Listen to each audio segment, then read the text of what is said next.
السلام علیکم ورحمۃ اللہ وبرکاتہ۔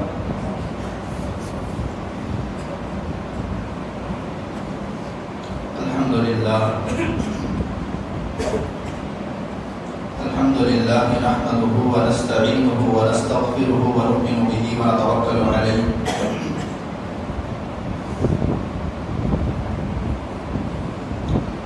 ونعوذ باللہ من شرور انفسنا ومن سیئات اعمالنا من يهده الله فلا مضل له ومن يضلل فلا هادي له ونشهد أن لا إله إلا الله وحده لا شريك له ونشهد أن سيدنا وسندنا ومولانا محمدا عبده ورسوله وصلى الله تبارك وتعالى عليه وسلم تسليما كثيرا كثيرا. أما بعد فأعوذ بالله من الشيطان الرجيم. بسم الله الرحمن الرحيم. أرأيت الذي يكذب بالدين فذلك الذي يدع اليتيم ولا يحض على طعام المسكين فويل للمصلين الذين هم عن صلاتهم ساهون الذين هم يراءون ويمنعون الماعون. وقال تعالى في موضع آخر لا تأكلوا أموالكم بينكم بالباطل وتدلوا بها إلى الحكام لتأكلوا فريقا من أموال الناس بالإثم وأنتم تعلمون. وقال الله عز وجل لقد أرسلنا رسلنا بالبينات وأنزلنا معهم الكتاب والميزان ليقوم الناس بالقسط. صدق اللہ العظیم. ہر قسم کی تمام تعریفیں سزاوار ہوں اس خالق کائنات پر جو تمام جہانوں کا پالنہار ہے. درود و سلام ہو ذات قدسی وشیم صاحب الجود والکرم تاجدار حرم نبی اکرم صلی اللہ علیہ وسلم پر اور آپ کی آل و اولاد پر، تمام صحابہ پر، تابعین پر، تبع تابعین پر، متبعین پر، تمام اولیاء اللہ پر. اسی طریقے سے یہ سلسلہ چلتا رہے قیامت تک کے آنے والے تمام مسلمانوں پر. میرے محترم عزیز دوستوں، بزرگوں اور نوجوان ساتھیوں،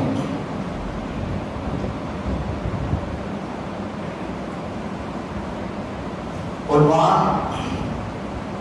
جو لیا گیا ہے بہت ہی اہم اور قابل غور عنوان ہے. انسانیت دشمن فاسد مذہبی رویوں کی مذمت. ابھی میں اس کی تشریح کروں گا. آپ حضرات کو معلوم ہوگا یا یہ جان لیں، دنیا کے اندر ریاستیں اور حکومتیں جو بنائی جاتی ہیں وہ کیوں بنائی جاتی ہیں؟ ریاستیں اور حکومتیں دنیا میں جو بنائی جاتی ہیں وہ انسانوں کی کامیابی کے لیے، امن اور امان کو لانے کے لیے اور ملک اور ریاست کی ترقی کے لیے ریاستیں بنائی جاتی ہیں. لیکن آج کل جو ریاستیں بنائی جا رہی ہیں، جو حکومتی طاقت حاصل کی جا رہی ہے، تو ان کے اندر سے یہ نیک مادہ نکل گیا اور ان کے نزدیک انسانی فلاح و بہبودی، انسانی کامیابی نہیں ہے، امن اور امان اور پیس قائم کرنا نہیں ہے، بلکہ بلکہ سوسائٹی کے کمزور اور پسے ہوئے طبقوں کو اور کمزور کر دینا ہے، اور ریاست کے ملک کے جو طاقتور حضرات ہیں، جو مالدار ہیں، وہ اور مالدار بن جائیں، طاقتور اور طاقتور بن جائے، کمزور اور کمزور بن جائے، پسا ہوا طبقہ اور اس کو پیس دیا جائے۔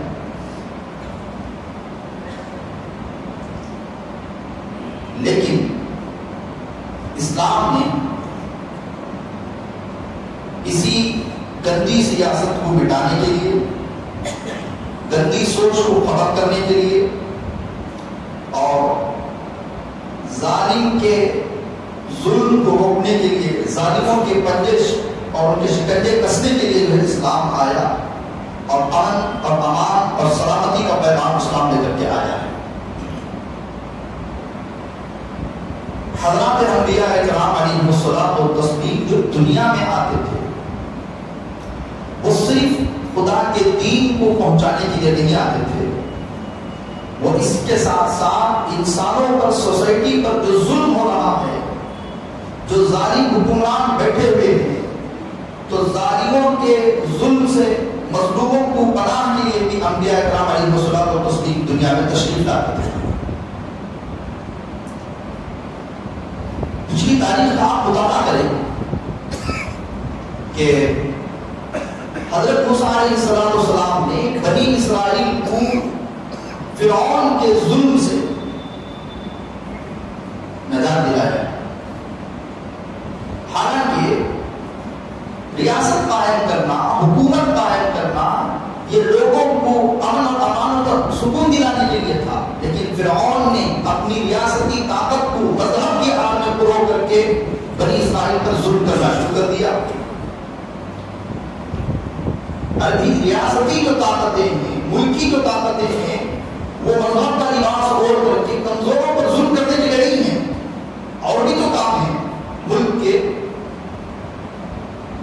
لیکن اس کی جو ابتدا ہوئی ہے، یعنی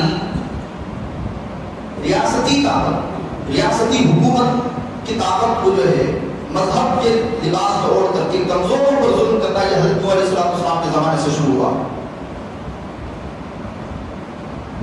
اس کے بعد حضرت موسیٰ علیہ السلام کا دور، پھر داؤد علیہ السلام نے جالوت کو ختم کیا تھا، اس نے بھی اپنی ریاستی طاقت کو استعمال کر کے کسی میں کمزور طبقے کے لوگ ہوتے ہیں ان پر جو ہے ظلم کرنا شروع کر دیا تھا۔ مکے کے اندر بھی یہی ہوا، مکے کے اندر بھی حضرت ابراہیم علیہ السلام نے جو بیت اللہ جو بنایا، جو اللہ کا گھر بنایا، کیوں بنایا؟ من دخلہ کان آمنا، جو بیت اللہ کے اندر آ گیا، جو مکے کے اندر آ گیا، وہ امن و امان میں ہے، وہ حفظ و امان میں ہے۔ یہاں ظلم نہیں چلے گا، یہاں جب تشدد سختی نہیں چلے گی۔ تو امن کے بانی، پیس کے بانی، انصاف کے بانی حضرت ابراہیم علیہ السلام تھے۔ یہاں عرب کے اندر مکہ مکرمہ ایک امن کا یعنی گھر تعمیر فرمایا، اور ادھر بیت المقدس تعمیر فرمایا، لیکن اسی ابراہیم علیہ السلام کو ماننے والے، آپ اللہ کو معلوم ہونا چاہیے، ابراہیم علیہ السلام کو یہود بھی مانتے ہیں، نصرانی بھی مانتے ہیں، مشرکین بھی مانتے ہیں، مسلمان تو مانتے ہی ہیں۔ تو ابراہیم علیہ السلام کے جو نام لیوا حضرات تھے، اب انہوں نے کیا کیا؟ مکے کی سرداری ان کو ملی تھی، مکے کے سردار تھے، لیکن وہ مکے کو ترقی کرنے میں، شہر کو آباد کرنے میں، لوگوں کو انصاف دلانے کے بجائے مکے کے اندر 360 بت لا کر کے پھر اپنی جو یعنی مذہبیت، جو اپنا مذہب تھا، اس کو سب کے اوپر تھوپنے کی کوشش کی۔ اسی کو توڑنے کے لیے نبی کریم صلی اللہ علیہ وسلم دنیا میں تشریف لائے کہ یہ نہیں چلے گا، کمزور اور پسے ہوئے طبقے پر جو ہے ظلم اور جبر نہیں چلے گا۔ اور آج ذرا اطراف نگاہ اٹھا کر کے دیکھیں کیا ہو رہا ہے۔ ہندوستان کی دولت چند لوگوں کے پاس اکٹھا ہو کر چلی جا رہی ہے، اور ہندوستان کا عام اور کمزور اور پسا ہوا طبقہ اور کمزور ہوتا چلا جا رہا ہے۔ تمہیں دی گئی ہے وہ ملک کو ترقی کرنے کے لیے دی گئی ہے. اس ملک کے کمزور اور دبتے ہوئے اور پسماندہ جو طبقات تھے ان پر ظلم اور تشدد کرنے کے لیے نہیں دی گئی. حالانکہ ہندوستان کے اندر یہ جو نحوست آئی سب سے پہلے یعنی ریاستی طاقت کو جو ظلم کے لیے استعمال کیا جانے لگا. پہلے تو چھوٹے چھوٹے علاقے رہتے تھے. آج بھی اللہ کے فضل سے اس کے شکر سے ہندوستان کے جو چھوٹے چھوٹے بہت چھوٹے چھوٹے علاقے ہیں وہاں ظلم اور کرپشن یہ ساری چیزیں بہت کم ہیں. سادی زندگی ہے, صبح اٹھے محنت کیے کھا لیے اور سو گئے, اتنا ہی ہے. لیکن جو میٹرو سٹیز ہیں جو بڑے شہر میں ان شہروں میں کیا کیا جا رہا ہے؟ کرپشن, ظلم, ملک کو تباہ و برباد کرتے چھوڑنے تک یہ حضرات خاموش نہیں بیٹھے. ایسٹ انڈیا کمپنی نام سنا ہوگا جس نے ہندوستان پر انگریزوں کی جو حکومت رہی ہے, انگریز جو قابض رہے ہیں تقریباً 250 سال تک رہے. 150 سال تک کمپنی نے اور 100 سال تک برطانوی بادشاہ نے یہاں پر جو ہے حکومت کی. یہ جو ایسٹ انڈیا کمپنی تھی یہ کیا تھی؟ اس کو پڑھا ہے آپ نے, اس کو جاننا چاہیے. ایک کتاب ہے باری علیق کی کتاب, نیٹ پر آپ کو پی ڈی ایف مل جائے. باری علیق کی کتاب ہے, کمپنی کی حکومت کتاب کا نام ہے. اس کتاب کا آپ مطالعہ کریں. یہ جو ایسٹ انڈیا کمپنی تھی یہ 60 لوگوں نے بنائی. 60. یہ 60 لوگ کون تھے؟ برطانیہ کے اندر جو چوری کر کے ڈکیتی کر کے لوگوں پر ظلم کر کے جلا وطن کیے گئے. ایک ایک کو برطانیہ جلا وطن کرتا گیا, ملک بدل کرتا گیا. یہ لوگ ایک جزیرے میں ایک آیا, اس کے بعد 2, 3, 4, 5 ان کی تعداد بڑھتی چلی گئی. اصل میں حدیث میں بھی نبی کریم صلی اللہ علیہ وسلم نے یہ بات ارشاد فرمائی کہ اگر کوئی جرم کرتا ہی چلا جا رہا ہے تو چور, ڈکیتی, زانی ان کو ان کی سزا دینے کے ساتھ ساتھ ملک بدل بھی کیا جائے گا, شہر بدل بھی کیا جائے گا. حضرت عمر رضی اللہ عنہ نے بھی اپنے زمانے میں ایک شخص کو ملک بدل دیا, شہر بدل دیا, لیکن وہ یورپ چلا گیا. یورپ جا کر کے اس نے اپنی طاقت اور مضبوط کر لی, وہ ڈاک بن گیا. اس کے بعد حضرت عمر رضی اللہ عنہ نے پالیسی چینج کی کہ ان لوگوں کو اگر ہم باہر بھیجتے رہیں گے, آؤٹ کرتے رہیں گے تو 1, 2, 3 جا کر کے اپنا گروپ بنائیں گے, بغاوت کریں گے. تو سب سے پہلے پوری دنیا میں جس نے جیل بنائی وہ امیر المؤمنین حضرت عمر رضی اللہ عنہ نے. اس سے پہلے دنیا کو جیل کا نظام نہیں معلوم تھا. یہ عمر رضی اللہ عنہ تھے جنہوں نے جیل کا نظام دیا اور وہاں پر باقاعدہ تعلیم و تربیت کے حلقے لگائے کہ ان کو سدھارو, ان کو اخلاق سکھاؤ, ان کو تمیز سکھاؤ. باہر چھوڑیں گے تو ایک ہو جائیں گے. لیکن برطانوی حکومت سے یہی غلطی ہوئی. ایک کو آؤٹ کیا, 2, 3, 4, 5 ایک وہی سمندری جزیرے میں آ کر کے اکٹھا ہوتے رہے. اور یہ 60 ڈاکو,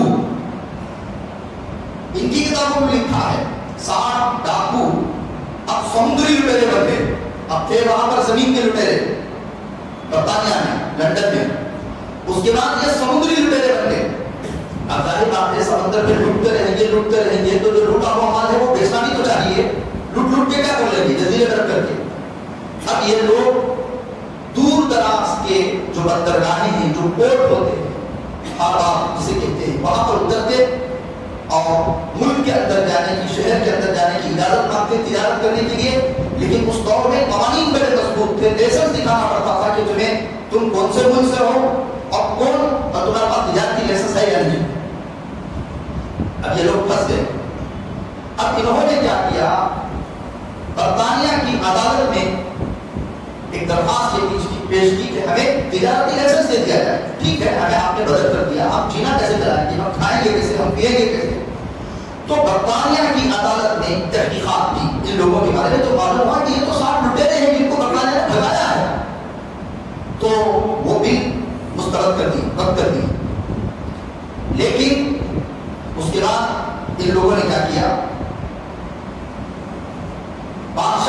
جو قریبی حضرات تھے خاندان کے، ان کو خریدا اور خرید کر کے 60 کروڑ پاؤنڈ 60 کروڑ پاؤنڈ بادشاہ کو رشوت کی تجارتی لائسنس لینے ہیں، اور یہ 60 ڈاکو مل کر کے ایسٹ انڈیا کمپنی انہوں نے نام رکھا، اور 60 ڈاکوؤں نے بادشاہ کو 60 کروڑ پاؤنڈ سونے کے سکے دیے، وہاں سے تجارتی لائسنس کو لے گیا۔ اب یہ ملکوں میں اور ہندوستان میں بھی اسی طرح سے آئے ہیں، تجارت ہی کے در سے ہندوستان کے اندر آئے اور آ کر کے یہاں پر ظاہر بات ہے برطانیہ کے نمائندے ہیں، برطانیہ کے تاجر ہیں، ہندوستان میں تجارت کرنا چاہتے ہیں تو ان کو اجازت دے دی۔ تو اس وقت میں بنگال کے جو نواب تھے علی وردی خان، ان کو انہوں نے خریدنے کی بہت کوشش کی، علی وردی خان، لیکن علی وردی خان کے پاس ان کی دار نہ لگ سکی۔ اس کے بعد انہوں نے کیا کیا، کلکتہ کی جو قلعے کی جو دیواریں تھیں اس کو اور معاہدہ توڑ کر کے اور اوپر کرنے لگے۔ بہت سارے معاہدے انہوں نے اس وقت میں جو ہندوستان کی حکومت کی اس کی خلاف ورزی کی۔ تو بہرحال ایک اور پیسہ آیا، سراج الدولہ، یہ سراج الدولہ جو ہے اصل میں ان کے باپ کا نام تھا سراج الدین، زین الدین تھا، سراج الدین تھا، یہ بہار کے گورنر تھے، اور ان کی جو والدہ تھی آمینہ بیگم، یہ بنگال کے جو نواب تھے یعنی علی وردی خان، ان کے نواسے تھے۔ علی وردی خان کو کوئی نرینہ اولاد نہیں، کوئی مرد بچے نہیں تھے، تو علی وردی خان نے کیا کیا، مرد بچے تو نہیں ہیں، جو تو میری چھوٹی بیٹی آمینہ بیگم تھے، ان کا جو بیٹا سراج الدولہ تھا، ان کو اپنے بادشاہ میں بنگال کے جو شاہی گھرانہ تھا وہاں پر رکھ کر کے تربیت کی۔ 17 سال کی عمر میں نواب علی وردی خان نے 17 سال کی عمر میں سراج الدولہ کو اپنا جانشین بنا۔ پھر 4-5 سال کے بعد وہ تو گئے، 23 سال کی عمر میں سراج الدولہ جو بنگال پر بیٹھے ہیں وہاں پر میر جعفر کو خریدا گیا۔ حالانکہ میر جعفر نے قرآن پر قسم ہاتھ رکھ کر کے قسم کھائی تھی کہ میں تمہارے ساتھ بغاوت نہیں کروں گا، سراج الدولہ، لیکن خریدا گیا۔ اور سراج الدولہ کی خالہ گھسیٹا بیگم، نام گھسیٹا بیگم کو خریدا گیا، اس کی چچی کو خریدا گیا، اس کے مامودار بھائی کو خریدا گیا۔ ان سب کو خرید کر کے بالآخر انہوں نے بنگال پر ایسٹ انڈیا کمپنی والوں نے قبضہ کر لیا، سب رشوت دے کر۔ ریاستی طاقت اور حکومتی طاقت استعمال لی جا رہی ہے یہاں کا خزانہ لوٹنے کے لیے، کمزوروں کو اور کمزور بنانے کے لیے۔ معلوم ہونا چاہیے مسلمانوں نے ہندوستان پر جو حکومت کی ہے یہ حقیقت ہے کہ وہ اسلامی حکومت نہیں تھی، مسلمانوں نے حکومت کی ہے لیکن اسلامی حکومت نہیں تھی، یہ حقیقت ہے۔ لیکن برادران وطن کو بھی میں یہ بات کہنا چاہتا ہوں، مسلمان جو حکمران آئے ہیں ہندوستان کے اندر، انہوں نے ہندوستان کو اتنی ترقی دی کہ دنیا کی 25% دولت کا مالک ہندوستان تھا۔ دنیا میں جتنی دولت ہے پورے ملکوں میں اس کی 25% جو خزانہ تھا وہ صرف ہندوستان میں تھا۔ اسی وجہ سے انگریز اپنی آنکھیں لال کر کے ہندوستان کے اندر آئے تھے۔ مسلمان جو حکمران تھے اگرچہ ان سے کچھ چیزیں ہوئی ہیں لیکن انہوں نے دور دراز سے عقل مندوں کو ہندوستان کے اندر لایا، پڑھے لکھوں کو ہندوستان کے اندر لایا، فنکاروں کو ہندوستان کے اندر لا کر کے ہندوستان کو وہ ترقی دی کہ پوری دنیا کا 25% جو مال کا مالک ہندوستان تھا، لیکن ایسٹ انڈیا کمپنی آ کر کے 200 سال میں اسے پھر 2% پر لا دیا۔ دنیا کی 25% جو خزانہ ہے، مال ہے، اس کا مالک تھا، لیکن ایسٹ انڈیا کمپنی آ کر کے اس کو 2% پر لا دیا۔ کیا کیا؟ اب دیکھیے، میر جعفر کو حکومت کا لالچ دیا اور اس کا تختہ پلٹ دیا گیا۔ سراج الدولہ کر کے ایک جو خانقاہ ہوتی ہے وہاں پر چھپ کر کے زندگی گزارنے لگے. میر جعفر کا بیٹا میر میاں اس کے حکم سے سراج الدولہ کو فجر کی نماز میں سجدے کی حالت میں شہید کر دیا گیا. تو یہ غداری لوگوں کی. تو جیسے ہی بنگال پر یہ قبضہ ہوئے آس پاس کی ریاستوں کو بھی دھیرے دھیرے دھیرے دھیرے انہوں نے قبضہ کرنا شروع کر دیا. اور یہ وہی وقت تھا 1757 جو جنگ لڑی ہے انہوں نے. اس کے بعد ہندوستان میں ایسی حالت انہوں نے کر کے چھوڑ دی کہ لوگوں کا گیہوں گندم یہ لوگ چرا کر کے لے جانے لگے انگریز. حتیٰ کہ کوئی آدمی گیہوں اگا کر کے چاول اگا کر کے اپنی طرف سے کسی کو بیچ نہیں سکتا تھا. وہ ایسٹ انڈیا کمپنی کو ہی بیچنا تھا. ابھی جو اتنا لمبا جو احتجاج ہوا ہے کاشتکاروں کا یہ کیوں ہوا ہے؟ یہ سب چارے یہ پرانی لا رہے تھے. ابھی کوشش کی ہے. ابھی دیکھیے پورے انڈیا پر مٹھائی کی تجارت کے لیے اس نے لوگوں کو بلایا ہے. اور کون ہے کیا ہے میں نام لینا نہیں چاہتا ہوں. جو حضرات نیوز دیکھتے ہیں ان لوگوں کو معلوم ہے کہ یہ لوگ مٹھائی بھی اترے گی. مٹھائی کا بھی بات کریں گے نیشنل لیول پر انٹرنیشنل لیول پر. کیا ہے کمزور سے اس کی طاقت چھین لی جائے اور طاقتور اور طاقتور ہو جائے. انہی چیزوں کو علماء نے سب سے پہلے عوام کو سمجھایا کہ دیکھو تمہیں اور کمزور کرنے کی کوشش کی جا رہی ہے, تمہیں اور غریب بنانے کی کوشش کی جا رہی ہے, تمہیں اور یتیم بنانے کی کوشش کی جا رہی ہے. تو بہرحال جو صورت میں نے حالانکہ دیکھی اتنے بڑے کرپشن یہ حضرات تھے. کلیف اسی نے تو ہندوستان پر پہلی جنگ لڑی. کلیف برطانوی جو عدالت ہے ایسٹ انڈیا کمپنی جب ہندوستان پر قبضہ ہوگی تو 2 سال کے بعد اس پر کرپشن کا مقدمہ آ گیا کلیف پر. کلیف وہی تھا جس نے بنگال پہ سراج الدولہ کی حکومت گرائی تھی. تو اس پر جو الزام لگا $11,40,000 اس وقت میں $11,40,000 کرپشن کیا تھا. حالانکہ اس کی سالانہ تنخواہ $1,40,000 تھی. اس کے باوجود اس نے 10,000 روپے کرپشن کیے تھے.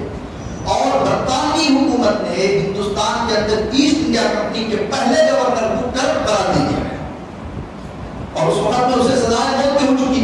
لیکن لوگوں نے کہا کہ بہرحال اس کا اچھے کام بھی تو کیے ہیں, ہندوستان پر قبضہ جما لیا, سراج الدولہ کی حکومت گرائی ہے, بہت اچھے کام بھی کیے ہیں, تو اس کو سزا نہ دی جائے. تو اس کے کچھ اچھے کاموں کو ان کے نزدیک اچھے کام ہیں, ہمارے نزدیک نہیں, ان کے نزدیک اچھے کاموں کی بنیاد پر اس کی سزا کو جو ہے ٹال دیا گیا. اور اسی ڈپریشن میں آ کر کے پورے برطانیہ کے اندر جو میں بنگال کے اندر اتنا بڑا کام کیا کہ ایسٹ انڈیا کو کمپنی کو قائم کیا, سراج الدولہ کو شکست دیا, مجھے کرپٹ قرار دے دیا گیا. سوچتے سوچتے سوچتے سوسائڈ کر کے مر گیا. ڈاکوؤں کی جماعت 60 ڈاکوؤں کی جماعت ایسٹ انڈیا کمپنی کی تھی. تو بہرحال آئیت الذی یکذب بالدین.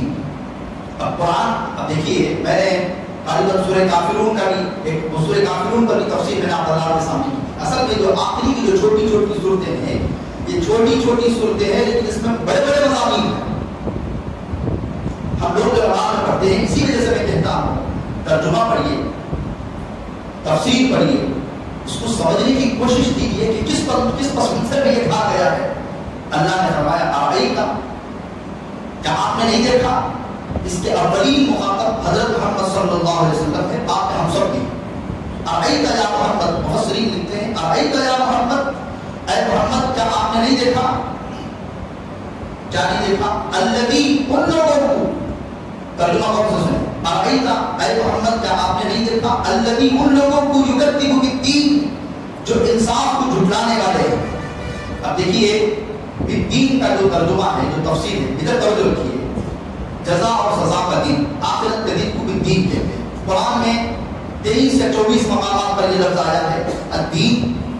لیکن حضرت شیخ الہند رحمۃ اللہ علیہ نے جو ترجمہ کیا ہے وہ ترجمہ یہ کیا ہے کیا آپ نے نہیں دیکھا ان لوگوں کو جو انصاف کے سسٹم کے منکر, انصاف کو پسند نہیں کرتے. مکے کے اندر یہی ہوا تھا. اگرچہ نام بڑے بڑے ہوں, دعوے بڑے بڑے ہوں, ابو لہب یہ سب سردار تھے, نام بڑے بڑے تھے, بڑے بڑے سردار تھے, لیکن یہ انصاف کے سسٹم کے جھٹلانے والے تھے, انصاف کے سسٹم کو پیروں تلے قومنے والے تھے. کیا آپ نے اسلام کتنا پسندیدہ مذہب ہے، اسلام کیا چاہتا ہے، انسانوں کی یہ بات کہہ رہا ہے. اور آج میں یہاں پر جو برادران وطن ہے ان کو بھی کہنا پڑتا ہے، کیا آپ نے نہیں دیکھا الذی ان لوگوں کو یکذب بالدین جو انصاف کے سسٹم کو جھٹلا رہے ہیں، فذلک الذی یدعو الیتیم، یہ وہی لوگ ہیں جو یتیم کو بھگاتے ہیں. اب دیکھیے ترجمہ اگر کوئی پڑھے گا، یتیم جس کا باپ کا انتقال ہو گیا اسے یتیم کہتے ہیں. حالانکہ یتیم کے جو لفظی معنی ہیں، جو لغوی معنی ہیں، وہ یعنی بے بس، جس کے پاس کوئی کھانے کے لیے کھانا نہیں. لوگ ہر آدمی جسے تھپڑ مارتا ہے، ہر آدمی جسے کھلونا بنایا ہوا ہے، سوسائٹی کا پسا ہوا آدمی، کمزور، کوئی طاقت نہیں ہے، اسے یتیم کہتے ہیں. جس بچے کا باپ مر جائے اس کو بھی یتیم اس وجہ سے کہتے ہیں کہ لوگ بھی اس کے ساتھ یہی کرتے ہیں. وہ گھر کا پسا ہوا لڑکا ہے، لوگ اسے تھپڑے مارتے ہیں، اس کی کوئی سرپرستی کرنے والا نہیں ہے، وہ کھانے کے اعتبار سے پریشان ہے، مکان کے اعتبار سے پریشان ہے، رہنے کے اعتبار سے پریشان ہے، اسے یتیم کہتے ہیں. جس کی ماں اور باپ دونوں مر گئے ہوں اسے لتیم کہتے ہیں. جس کا باپ انتقال ہو گیا ہو اسے یتیم کہتے ہیں. جس کی ماں بھی نہیں، اس کا باپ بھی نہیں، اسے لتیم کہتے ہیں. لام توئے یا میم، لتیم، اسے لتیم کہتے ہیں. اٹھا کر کے لوگ دیکھیے. لیکن بالغ ہونے کے بعد ایک آدمی بالغ ہو گیا ہے اور لوگ اسے ہر طرف سے پیس رہے ہیں تو اسے بالغ ہونے کے بعد یتیم نہیں کہتے. بالغ ہونے کے بعد وہ مسکین ہو جائے گا. مسکین کہتے ہیں وہ آدمی کما رہا ہے، کچھ محنت کر رہا ہے، لیکن اس کی کمائی، اس کی محنت اس کے تمام ضروریات کو پورا نہیں کر رہی ہے، پھر بھی کھانے کے اعتبار سے پریشان ہے، پھر بھی رہنے کے اعتبار سے پریشان ہے، اسے مسکین کہتے ہیں. تمہارے سسٹم میں حکومتیں جو ریاستیں جو قائم کی جاتی تھی انہی لوگوں کے تعاون کے لیے، ایسے ہی پسماندہ طبقوں کے تعاون کے لیے، انصاف دلانے کے لیے کی جاتی تھی. لیکن تم نے کیا کیا؟ پوری سوسائٹی کو یتیم بنانے کی کوشش کی، پوری سوسائٹی پر ظلم کرنے کی کوشش کی. ارأیت الذی یکذب بالدین فذلک الذی یدعو الیتیم ولا یحض علی طعام المسکین. اور صرف یتیم کو دھتکارتے نہیں ہیں بلکہ کوئی تیسرا آدمی یتیم کی مدد کرنا چاہتا ہے. یتیم سے مطلب یہاں پر صرف یتیم بچہ نہیں، ہر کمزور آدمی اس کی مدد کرنا چاہتا ہے، اسے روکتے ہیں، اسے انٹرویٹ کرتے ہیں. ابھی دیکھیے ہندوستان کے اندر ہمارے وہ حضرات جنہوں نے کمزوروں کی مدد کرنے کی کوشش کی، جنہوں نے کمزوروں کے خلاف آواز اٹھانے کی کوشش کی، کووڈ میں جن حضرات نے انسانیت کی مدد کی، آج انہی لوگوں کو جو ہے انہی لوگوں پر بات ظلم کیا جا رہا ہے. یہ ایسے لوگ تھے ولا یحض علی طعام المسکین، انہی لوگوں پر یہ لوگ ظلم کرتے ہیں، نہ خود اچھا کام کرتے ہیں، نہ اچھا کام کرنے والوں کو یہ لوگ برداشت کرتے ہیں. یہ اس صورت کے اندر یہی چیزیں تو بتائی جاتی ہیں. اس وقت میں بھی ایسٹ انڈیا کمپنی نے جو لوگوں سے گیہوں، گندم، چاول جو خریدے تھے بڑے گوداموں میں رکھے ہوئے تھے. بغداد کے اندر قحط آیا تھا، تاریخ اٹھا کر کے پڑھے، بھوک کی وجہ سے لاکھوں آدمی، لاکھوں انسانوں کی جان گئی بھوک کی وجہ سے. اس وقت میں جو انگریز جو جنرل تھے جو یعنی حکومت کے آدمی تھے، اس میں سے کچھ اچھے بھی لوگ تھے. ان اچھے لوگوں کو جب رحم آیا تو انہوں نے برطانیہ کو خط دکھا کہ لوگ قحط کی وجہ سے مر رہے ہیں اور ہمارے پاس گوداموں میں گیہوں، چاول جو انہی کا لوٹا ہوا ہے وہ رکھا ہوا ہے، تو ہم کیا اس سے ان کی مدد کریں؟ کہا مدد نہیں کر سکتے، مرنے ہیں تو مرنے دو.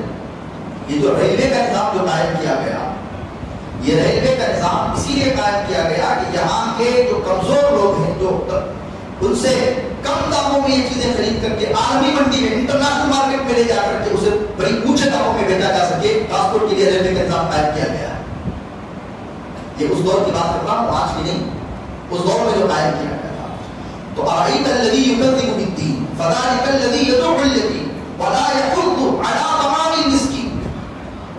نہ مسکین کی مدد کرتے ہیں، نہ جو کمزور لوگ ہیں ان کی مدد کرتے ہیں. کیا کریں؟ اور جتنوں کی ڈیوٹیاں ہیں وہ بھی آ رہی ہیں. کووڈ میں کیا حالت ہوئی ہے سب کو معلوم ہے. حالانکہ اسلامی جو حکومت، اسلامی جو خلافت تھی، اب میں موازنہ کر رہا ہوں اسلام کے اوپر جو بدنام کرتے ہیں، مدینے کے اندر نبی کریم صلی اللہ علیہ وسلم نے جو خلافت جو قائم کی، جو اس میں اتنا بہترین سسٹم آپ علیہ السلام نے قائم کیا، یہ آپ علیہ السلام کے دور میں بھی رہا، خلفائے راشدین کے دور میں بھی رہا، اسلام آنے کے بعد اتنا بہترین دور بن گیا۔ حضور صلی اللہ علیہ وسلم کی جو پیشن گوئی تھی کہ تم میں زکات دینے والے ہوں گے لیکن لینے والا کوئی نہیں ہوگا، تو وہ دور آ گئے تھے، لوگ زکات کا مال لے کر کے گھومتے تھے کہ کوئی ہے جو زکات ہماری لے لے، لیکن زکات لینے والا ملتا نہیں تھا۔ اسلام ایسا سسٹم سکھاتا ہے۔ حیرہ سے ایک عورت مکے کو تنہا سفر کر رہی ہے مال کے ساتھ، لیکن کوئی ایک آدمی اس کی طرف پوری آنکھ اٹھانے والا نہیں تھا۔ یہ تھا اسلام۔ یہ اسلام جو ہے لوگوں کے سامنے کرتے ہیں۔ خلیفہ ولید بن عبد الملک بن مروان نے، جو مسلمان خلیفہ تھا، اس نے پوری دنیا کو یہ چیلنج کیا، پوری دنیا کو، کہ میری حکومت میں کوئی ایک لنگڑا لولا ایسا بتا دے جسے میں نے بیساکھی پکڑنے والا دیا نہ ہو، کوئی ایک اندھا ایسا نہ بتا دے جسے میں نے کوئی غلام نہ مقرر کر دیا ہو۔ لوگوں کو تنخواہ دے کر کے اندھے کی خدمت کے لیے حکومت کی طرف سے متعین کیا جاتا تھا کہ اس کی آنکھیں نہیں ہیں، باہر ڈالے کر کے جانا، بازار کو لے کر کے جانا، تمہاری خدمت ہے، حکومت سے تمہیں معاوضہ لے لینا۔ کوئی لنگڑا ہے اسے ساتھ دینے والا، حکومت کی طرف سے ایک آدمی متعین ہوتا تھا۔ یہ سسٹم اسلامی حکومت میں آ کر کے جو ہے پوری دنیا کو جو ہے بتایا گیا، جس میں اعلیٰ قسم کی ترقی جو ہے مسلمانوں نے اس وقت میں کی ہے۔ امیر المؤمنین حضرت عمر رضی اللہ عنہ نے جب عراق کو فتح کیا، غور سے سنیں، اس دور میں ہوتا یہ تھا کہ کسی ملک کو اگر فتح کرتے تھے تو اس کی زمینیں مجاہدین میں تقسیم کر دی جاتی تھی جو جنگ لڑے۔ لیکن حضرت عمر رضی اللہ عنہ نے سوچا کہ ہم اگر مجاہدین کو زمین دے دیں گے تو دولت چند لوگوں کے پاس سمٹ کر کے رہ جائے گی، لیکن بعد میں اس ملک کے اندر کوئی کمزور، کوئی غریب، کوئی مسکین ہے تو ان کی کون مدد کرے گا؟ تو اسی وقت میں حضرت عمر رضی اللہ عنہ نے یہ تاریخی فیصلہ لیا کہ پوری دنیا میں جہاں جہاں بھی حضرت عمر رضی اللہ عنہ نے فتح کیا، اس کی زمینوں کو کسی نے تقسیم نہیں کیا، بلکہ وہ حکومت کی زمینیں بنا دی، اور جس کی زمین تھی اس کو اسی میں رہنے دیا، لیکن حکومت کو اتنا مال جو کچھ بھی وہ بکائے گا دینا ہے، اور وہ جو مال تھا زمینوں سے آیا ہوا وہ مسکینوں پر، کمزوروں پر، غریبوں پر، اسکولوں میں وہ خرچ کرنے کے لیے عمر رضی اللہ عنہ نے دستخط کیے۔ قیامت تک کے لیے اگرچہ خلافت بعد میں ختم ہوگی، قیامت تک باقی نہیں رہی، لیکن حضرت عمر رضی اللہ عنہ نے جو فیصلہ کیا وہ قیامت تک کے لیے کیا تھا۔ عمر بن عبدالعزیز رحمۃ اللہ علیہ نے پوچھا کہ کیا حالت ہے؟ کہا ملک میں بہت خزانہ موجود ہے، کوئی ضرورت موجود نہیں ہے، تو کہا کہ اسکول بنوائے جائے، کنویں کھودے جائیں۔ پوری حضرت عمر رضی اللہ عنہ، حضرت عمر بن عبدالعزیز کی جہاں جہاں حکومت تھی، جتنے بے نکاح لڑکیاں تھیں سب کا نکاح حکومتی خرچے سے کیا گیا۔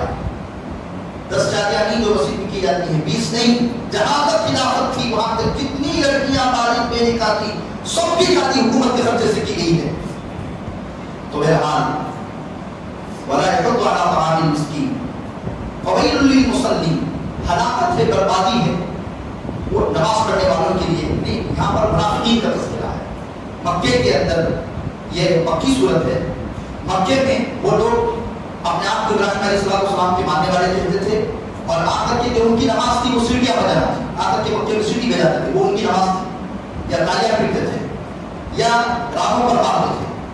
کہا اپنے آپ کو مذہبی کہتے ہیں، مذہب کا نام لیتے ہیں، ایسے لوگوں کے لیے تو ہلاکت ہے جو سسٹم پورا اوپر برباد کر کے رکھا ہے۔ الذین هم عن صلاتهم ساہون الذین هم یراؤون ویمنعون الماعون، نہیں ہے، ورنہ میں اس کی پوری صورت میں تشریح کرتا ہوں حضرات کے سامنے۔ تو آج بھی ریاستیں جو بنائی جاتی ہیں وہ عدل کے لیے، امن کے لیے، انصاف کے لیے، لوگوں کی فلاح و بہبودی کے لیے ریاستیں اور حکومتیں بنائی جا رہی ہیں، لیکن آج جو ریاستیں بنائی جا رہی ہیں ظلم، تشدد کے لیے، یہ ناقابل قبول ہے۔ مسلمانوں کو جو اس وقت میں جو کمزور کرنے کی کوشش کی جا رہی ہے، جو الزامات مسلمان پر لگا رہے ہیں کہ دیکھیے، میں آخری بات کہہ کر کے اپنی بات ختم کروں، کرتا ہے مسلمانوں کا بھی وقت ہے، یہ جاننے کی ضرورت ہے، تمہیں اور غریب کرنے کی کوشش کی جا رہی ہے، تمہیں اور پیسنے کی کوشش کی جا رہی ہے، لہذا اپنے تجارت کو فروغ دینے کی کوشش کریں۔ آخری بات تھوڑا بہت زیادہ ہو گیا ہے، آپ حضرات کو یہ بات معلوم ہونی چاہیے کہ اس وقت دنیا میں جو حضرات حکومت چلا رہے ہیں وہ صرف ڈھانچہ ہے. اصل حکومت تو بزنس مین تجارت والے چلا رہے ہیں. صبح سے لے کر شام تک بیکار کی باتیں, فضول, صرف اسٹیٹس میں لائن کنگ دا لیجنڈ نام رکھ دینے سے جو ہے لیجنڈ نہیں ہو جائیں گے. مسلمان نوجوان جو ہے جو اسٹیٹس پہ رکھ رہے ہیں, ہم وہ ہیں جو دنیا کی ہوا کو موڑ کے رکھ دیتے ہیں. ہم جہاں چلتے ہیں وہاں ہوا کو بہت یہ بیکار کی باتوں سے جو ہے کامیابی نہیں ملتی ہے. صبح سے لے کر شام تک اپنی تجارت کو اسلامی طریقے پر جو ہے فروغ دینے کی کوشش کرے, معاشی اعتبار سے اوپر آنے کی کوشش کرے. معاشی اعتبار سے, اکنامک اعتبار سے کمزور اگر ہم ہو جائیں گے, یہ لوگ کوئی دور نہیں, وہ طبقہ جس طبقے کو انہوں نے نالیاں صاف کرنے کی ذمہ داری دی تھی وہ مسلمانوں کے ذمہ بھی آ سکتی ہے. تو بہرحال اللہ تعالیٰ ہم تمام کو کہنے سننے سے عمل کرنے کی توفیق عطا فرمائے. اللہ نے اگر زندگی باقی رکھی تو اسلام میں تجارت کی کیا اہمیت ہے اور تجارت کے اصول و ضوابط کیا ہے, اور اسلامی بزنس مسلمان کیوں نہیں اپنا رہے ہیں, تو اس پر جو ہے اگلی جمعہ میں بات کروں گا کہ تجارت کیسے کرنا چاہیے, تجارت کے اصول کیا ہوتے ہیں, کن چیزوں سے جو ہے آپ کی تجارت میں اوپر آ سکتا ہے, اور ہماری کیا کیا غلطیاں ہیں جو ہم کرنے کی وجہ سے لے کر صبح سے لے کر شام تک کیا بھی نہیں حضرت دعا کرو, کیا بھی نہیں حضرت دعا کرو, کوئی وظیفہ رہے تو بتاؤ, کوئی کچھ رہے تو بتاؤ, کوئی عامل صاحب نہیں کیا, ڈور ادھر رکھنا تھا کیا, ڈور ادھر رکھنا تھا کیا, کرسی ادھر رکھنا تھا کیا, اس کرسی ادھر رکھنا تھا کیا, یہ سب چکروں میں پڑے ہوئے ہیں. تو اس کی وضاحت کیسے تجارتی اعتبار سے, اکنامک اعتبار سے ہم اوپر آ سکتے ہیں. اللہ نے زندگی باقی رکھی تو آئندہ جمعہ اس پر مسلمان پر بات کی جائے گی. وآخر دعوانا الحمدللہ رب العالمین. ایک